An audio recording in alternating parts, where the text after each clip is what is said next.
ఒక దేశంలో ఎన్నికలు జరుగుతున్నాయి కాబట్టి does that automatically makes it a democracy? Ravipudi Venkatadri గారి ప్రజాస్వామ్యం, పరస్వామ్యం అదే ప్రశ్న అడుగుతుంది.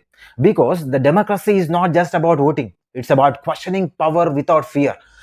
ప్రపంచం ఇప్పటికీ భారత్ను వరల్డ్స్ లార్జెస్ట్ డెమోక్రసీ అంటుంది. కానీ అదే సమయంలో global democracy, freedom, press freedom indexes are raising uncomfortable questions. Is India is slowly losing some of its quality that defines a healthy democracy?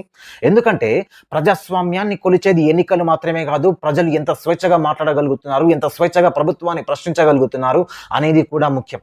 ఈరోజు బీజేపీ ప్రభుత్వాన్ని కానీ నరేంద్ర మోడీని కానీ ప్రశ్నిస్తే చాలాసార్లు సమాధానం కంటే ముందు కొన్ని లేబుల్స్ వస్తాయి. Anti nationals, urban Naxals, go to Pakistan, go to China అని.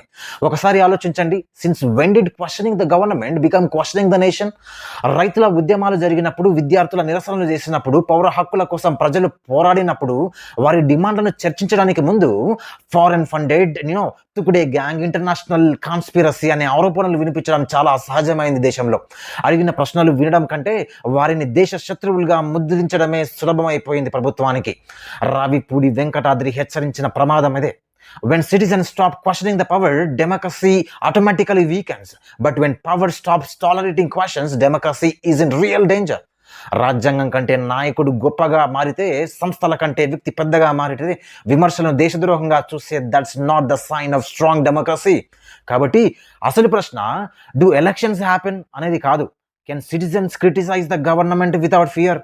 అదే అసలు ప్రశ్న. Patriotism is not blind obedience. Patriotism is holding power power accountable. ప్రశ్నించే పౌరుడు దేశద్రోహి కాదు, అతడే ప్రజాస్వామ్యానికి చివరి రక్షకుడు.